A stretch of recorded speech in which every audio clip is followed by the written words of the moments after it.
दीपावली का त्योहार क्यों मनाया जाता है बताओ? हर त्योहार को मनाने के पीछे कारण है। बताओ दीपावली क्यों मनाया जाता है? बताओ क्यों? राम जी वनवास से आए, यही आप लोग जानते हैं, जबकि ये जानकारी बिल्कुल गलत है। हम लोगों ने दीपावली का निबंध भी लिखा है हिंदी में, उसमें यही लिखना पड़ता है दीपावली क्यों मनाई जाती है। उस दिन राम जी रावण को मार के आए, इस दिन दीपावली मनाई जाती है। ये निबंध हम लोगों ने लिखा है, मैंने भी लिखा है। निबंध आता है ना हिंदी में, दीपावली पे निबंध लिखो, होली पे निबंध लिखो, हमने भी लिखा है। पर जब हमने शास्त्रों को पढ़ा तब ये बात गलत हो गई। किसी भी ग्रंथ में रामचरितमानस पढ़ो, वाल्मीकि रामायण पढ़ो, किसी भी ग्रंथ में ये वर्णन नहीं है कि भगवान राम दीपावली के दिन वापस आए हैं। एक छोटी सी बात मैं आपको बताऊं, दीपावली का त्योहार क्यों मनाया जाता है भारत के 99% लोग नहीं जानते, 1% आदमी जानता है बस। सबको यही पता है राम जी वनवास से वापस आए थे। आज सही जानकारी आप तक पहुंचाता हूं। भगवान श्री राम दीपावली के दिन वापस नहीं आए हैं। अब पूछो क्यों? मैं उदाहरण प्रमाण के साथ, पंडित ज्वाला प्रसाद जी राम जी के वनवास जाने की तारीख और राम जी के वनवास से आने की तारीख भी निश्चित की है। बंबई छापा की रामचरितमानस पढ़ेंगे, पंडित ज्वाला प्रसाद हुए हैं विद्वान, उन्होंने सब बातें लिखी हैं। अब देखो दीपावली के दिन बात सेट नहीं हो रही है। कैसे? सुनना। राम जी ने रावण को मारा कब? आपके हिसाब से कब मारा? दशहरा को। आपके हिसाब से दशहरा इसलिए मनाया जाता है क्योंकि उस दिन रावण मरा। यह बात भी गलत है। रावण दशहरा को नहीं मरा। अब आप कहेंगे महाराज जी वे सही क्या है? सही बताता हूं। देखिए बात ऐसी है कि रावण ना तो दशहरा को मरा, राम जी ना तो दीपावली को आए। पर मान्यता है तो मानने में बुराई नहीं, पर सच्चाई भी पता होनी चाहिए। सच्चाई क्या है वो मैं आपको बताता हूं। अब देखना, रावण दशहरा को मरा और राम जी दीपावली को आए, इसके बीच में कितने दिन रहते हैं? कहां कितने दिन? 20 दिन होते हैं। दशहरा से दीपावली की दूरी 20 दिन होती है। जबकि शास्त्र रामचरितमानस में लिखा है कि राम जी ने जिस दिन रावण को मारा उसी दिन राम जी पुष्पक विमान पर बैठकर अयोध्या लौटे। ये लिखा है, आपने भी सुना होगा, पढ़ा होगा। रामायण, अभी रामानंद सागर जी की रामायण आई, उसमें भी यही दिखाया। रावण जिस दिन मरा था, विभीषण का राज्य तिलक राम जी ने नहीं किया था, लक्ष्मण जी को भेजा था, जाओ राजा इनको बना के आओ, समय कम है। सीता जी आई, परीक्षा हुई, अग्नि से निकाला और पुष्पक विमान। अब विमान पर बैठ के गए हैं तो विमान पे 2-4 दिन तो लगेगा नहीं, हवा पे उड़ता था विमान। राम जी तुरंत गए। जिस दिन रावण मरा उसी दिन राम जी अयोध्या के लिए रवाना हो गए, है ना। और याद रखना, भगवान राम को 14 साल का वनवास क्यों हुआ था? 15 साल का क्यों नहीं हुआ? 13 साल का क्यों नहीं हुआ? क्योंकि जिस दिन राम जी अयोध्या से गए, वनवास हुआ, जिस दिन राम का वनवास हुआ उस दिन से रावण की आयु केवल 14 साल बाकी थी। जिस दिन राम को वनवास हुआ उस दिन से रावण की आयु कितनी बाकी थी माँ? 14। कैकई माँ बहुत बड़ी ज्योतिषी थी। कैकई माँ जानती थी, कैकई माँ ये भी तो कह सकती थी 20 साल का वनवास या 10 साल का वनवास, या राउंड फिगर बोलती 15 साल। 14 में क्या है? 15 बोलना था ना, 14 में क्या रखा है? पर कैकई ने 14 साल क्यों? क्योंकि कैकई माँ कोई सामान्य माँ नहीं है। कैकई भरत जैसे भक्तों की माँ है। वो सब जानती हैं कि रावण को मारने राम जा रहे हो तो 14 साल आयु शेष है उसकी, तुरंत मारना 14 साल में और मार करके तुरंत आना। जिस दिन रावण मरा था, राम जी के 14 साल उसी दिन पूरे हुए थे वनवास के। और भरत जी ने चित्रकूट, ये बातें लिखी हैं रामचरितमानस जो बोल रहा हूं। जब राम जी से मिलने भरत जी चित्रकूट आए तो राम जी से कहा चलो। राम जी बोले ना, पिता की आज्ञा झूठी हो जाएगी, हम वापस चले जाएंगे। तो नहीं जाएंगे। तो भरत जी ने कहा 14 साल से एक दिन भी ऊपर हुआ तो भरत की चिता जलती मिलेगी। राम को उसी दिन वापस जाना था जिस दिन 14 साल पूरे हुए थे। और 14 साल कब पूरे हुए थे? जिस दिन राम ने रावण को मारा था।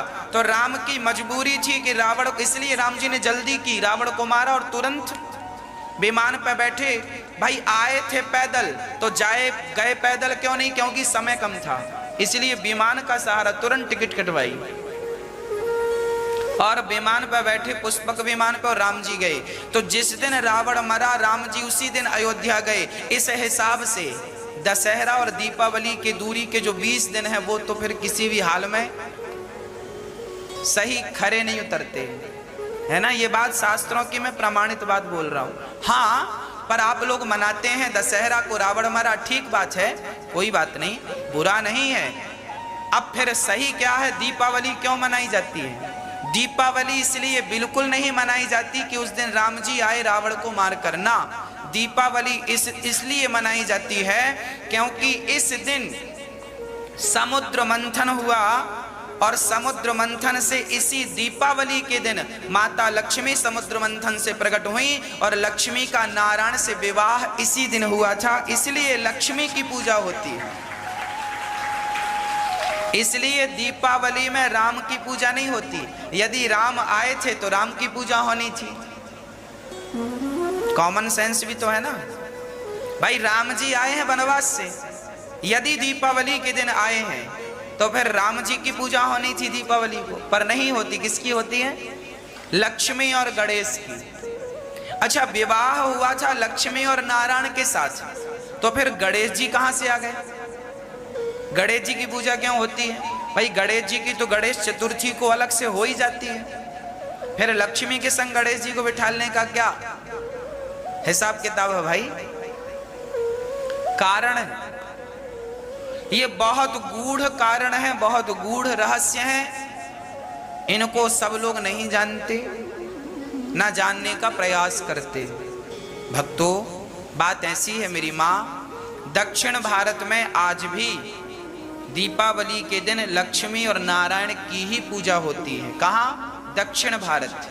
पर ये उत्तर भारत है। उत्तर भारत में सदा लक्ष्मी और गणेश की पूजा होती आई है। दक्षिण भारत आप चले जाइए, उस तरफ लक्ष्मी नारायण की पूजा होती है। आपके यहाँ काहे की पूजा होती है? लक्ष्मी नारायण की कि लक्ष्मी गणेश जी की? गणेश जी की होती है। उस दिन भगवान नारायण, एक बार क्या हुआ, लक्ष्मी जी नाराज होके चली गई अपने पति से। बोले सब लोग शादी की सालगिरह मनाते हैं, आप तो मनाते ही नहीं। नाराज हो गई लक्ष्मी और अपने पिता के घर चली गई। लक्ष्मी के पिता कौन? लक्ष्मी के पिता कौन? कौन? हाँ, लक्ष्मी के पिता ब्रह्मा। भैया किसने बताया आपको? लक्ष्मी के पिता कौन? समुद्र। लक्ष्मी समुद्र की बेटी है। शंख लक्ष्मी का भाई है। शंख जो है लक्ष्मी माँ के कौन है? भाई हैं। तो लक्ष्मी जी एक बार नाराज हो गई और समुद्र में अपने पिता के घर चली गई। नारायण ने बहुत फोन लगाया, आओ आओ आओ, सॉरी बोला, पर माँ लक्ष्मी मानी नहीं। पत्नियां भी जल्दी से मानती नहीं है ना। फिर भगवान ने कहा अब क्या करें? तो भगवान ने समुद्र मंथन कराया और समुद्र मंथन हुआ तो कौस्तुभ मणि लेकर लक्ष्मी जी प्रकट हो गई। और लक्ष्मी जी जब प्रकट भई तो भगवान ने कहा अब एक काम करो, माला हमारे गले में डालो, यही तारीख फिक्स कर। भगवान बोले लक्ष्मी और नारायण अनादि हैं, इनके विवाह की कोई तारीख फिक्स नहीं है। ये मरते थोड़ी है भाई, जो मरता है उसका जन्म होता है। पर जो मरे ही ना उसके जन्म का संबंध नहीं है, इसीलिए परमात्मा को अजन्मा कहते हैं। हम सभी हैं जन्मा, हमारा क्या होता है माँ, हम जन्मा है और परमात्मा अजन्मा है। तो लक्ष्मी नारायण का कोई विवाह का तारीख नहीं था, पर भगवान ने कहा अब तुमने इस दिन प्रकट हुई हो। इस दिन कौन सा दिन था, दीपावली का दिन था। तो लक्ष्मी जी प्रकट भई और लक्ष्मी जी ने प्रकट होकर नारायण को माला पहनाया। तब से भगवान की शादी की सालगिरह मनाई जाती है दीपावली के दिन। इसलिए लक्ष्मी की पूजा। फिर प्रश्न खड़ा हुआ, लक्ष्मी का गणेश जी से क्या रिश्ता है, गणेश की पूजा क्यों? क्योंकि गणेश जी तो पार्वती के बेटे हैं, तो लक्ष्मी से तो उनका कोई संबंध नहीं है। फिर क्यों लक्ष्मी गणेश की पूजा? इसके पीछे भी बहुत बड़ा कारण है, वो भी सुनो, सुना दूं। गणेश जी जो है बुद्धि के देवता हैं और लक्ष्मी जो है धन की अधिष्ठात्री हैं। लक्ष्मी साक्षात मां लक्ष्मी और गणेश जी बुद्धि है। मानो गणेश जी और लक्ष्मी जी एक साथ इसलिए बैठे हैं कि लक्ष्मी उन्हीं के पास होती है जिनके पास गणेश जैसी बुद्धि होती है। बुद्धि है गणेश जैसी तो लक्ष्मी जी पास में होंगी, और गणेश जैसी बुद्धि नहीं है तो लक्ष्मी जी पास में। आज लोग रोते हैं महाराज जी लक्ष्मी नहीं है, इसलिए नहीं है क्योंकि तुम्हारी बुद्धि गणेश जैसी नहीं है, तुम्हारा स्वभाव गणेश जैसा नहीं है, इसलिए लक्ष्मी नहीं है। लक्ष्मी सदा गणेश जी के बाजू में ही खड़ी होती हैं, क्योंकि जिसके पास बुद्धि होगी, बुद्धिमान होगा तो लक्ष्मी अपने आप आएगी, और बुद्धिमान नहीं है तो गणेश जी बुद्धि के देवता है, लक्ष्मी जी पैसा है, धन है, तो धन उन्हीं के पास है जिनके पास, हाँ टाटा बिरला के पास बुद्धि है तो लक्ष्मी वही नाच रही है। जिनके पास बुद्धि है वो सब मौज कर रहे हैं, लक्ष्मी माँ है। और जिनके पास बुद्धि नहीं है उनके लिए टमाटर भी ज्यादा लगता है, रेट बहुत बढ़ गया, आलू का रेट बहुत बढ़ गया है ना,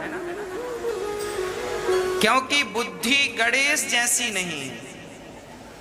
तो गणेश जी के बाजू में लक्ष्मी जी क्यों खड़ी हैं? गणेश लक्ष्मी की पूजा हम लोग इसीलिए करते हैं, हे गणेश जी हमारी बुद्धि निर्मल हो जाए, और जब बुद्धि बढ़िया होगी तो लक्ष्मी मां अपने आप रहेंगी, इसलिए लक्ष्मी गणेश की पूजा होती है। बात समझ में आई? अच्छा, गणेश जी के कान बड़े हैं कि छोटे, इसका क्या अर्थ है? गणेश जी के कान सूपा जैसे कान क्यों है? कान बड़े होने का क्या तात्पर्य है? और गणेश जी का मुंह आज तक किसी ने देखा? भला बताओ, गणेश जी का मुंह दिखता है?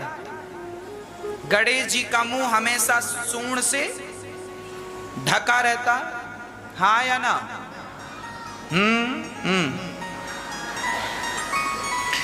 इसका तात्पर्य क्या है? गणेश जी कहते हैं मेरे कान बड़े हैं, आप लोग भी अपने कानों को बड़ा करो। कानों को बड़ा करो मतलब ज्यादा से ज्यादा सुनने की आदत बनाओ और बोलने की आदत बंद करो। गणेश जी का मुंह बिल्कुल साइलेंट है, हाँ या ना? दिखता ही नहीं। और आप लोगों का मुंह ही मुंह दिखता है, कान दिखते ही नहीं। कोई सुनना नहीं चाहता, बस बुलवा लो। सास बोलती है तो बहू भी बोलने लगती है, बेटा बोलता है तो बाप भी बोलने लगता है, सब बोले जा रहे हैं। भैया सुनो तो, गणेश जी के कान बड़े हैं, अर्थात ज्यादा सुनना है और बोलना। कान दो है, मुंह एक है, मतलब ज्यादा सुनो बोलो कम। जो ज्यादा सुनता है बोलता कम है, बहुत सुखी रहता है। अच्छा, गणेश जी का पेट भी बड़ा है। गणेश जी का पेट बड़ा है, इसका क्या अर्थ है?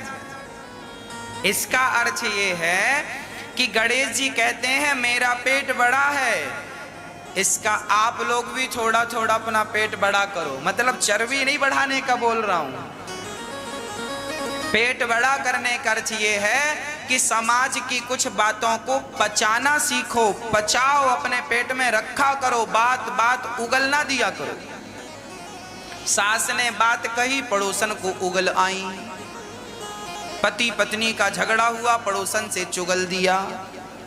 इसका मतलब तुम्हारा पेट बिल्कुल छोटा है, पाचन शक्ति बहुत कमजोर पड़ गई है, आपको कुछ भी पच नहीं रहा है। और हमारे शास्त्र कहते हैं अपने अपने अपने घरन का दुख ना कहियो रोई। सुन इठले हैं लोग सब बांट ना ले हैं कोई। कम से कम मैया जी, कम से कम 15 करोड़ रुपए की बात बोल रहा हूं मैं, जल्दी से नोट कर लो। 15 करोड़ आपके खाते में आ जाएंगे। हम आपको कम से कम 20-25, हम 7 दिन में आपको करोड़पति नहीं अरबपति बना के भेजेंगे यहां से। एक एक बात 15-15 करोड़ की, अब आप हिसाब लगाओ। ये बात जो हम समझाएंगे आपको, ये 15 करोड़ से कम की नहीं है। कोई हमसे बोलेगा महाराज जी हमें बताओ, तो हम कहेंगे भाई सुन लो, पर 15 करोड़ की है। हाँ, बात कौन सी है? अपने अपने घरन का। इतना समझ में आया? अपने अपने घरन का दुख ना कहियो रोई। सुन इठले हैं लोग सब बांट ना ले हैं कोई। आप अपने घर का दुख किसी से ना कहा करो। ये जमाना कैसा है मेरी माँ, आपका दुख रो रो करके सुनता है। आपने रो रो के सुनाया, सास ने गाली दी, घर से निकाल दिया, चम्मच नहीं दिया, ये नहीं दिया। आप अपना दुख रो रो के सुनाएंगी तो पड़ोसन भी रो रो के सुनेगी, अच्छा बहुत गलत किया तेरे साथ। और आप जाओगी तो हंस हंस के बताए, हाँ उसके घर में आग लगी, हम जानते उसकी सास बिल्कुल कलमुही है, घर से बहू को निकाल। आप जरा किसी को अपना दुख सुनाओ तो सही, आपके दुख का लोग मजाक बना लेते हैं। इसलिए आप अपने घर का दुख, पति का झगड़ा, पत्नी का झगड़ा, सास का झगड़ा, झगड़ा सबके घर में होते हैं।